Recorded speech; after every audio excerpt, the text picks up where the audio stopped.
Hola, bueno, aquí les comparto en la lengua maya para también reírnos un poco, o humor que también hace falta.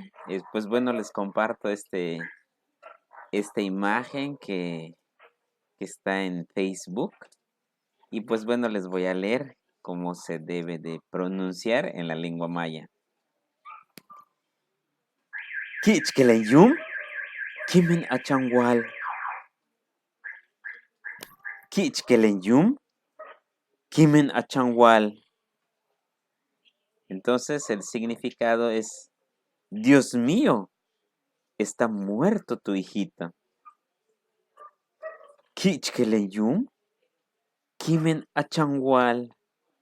Pues ahí lo tienen, amigos. Pues es esto.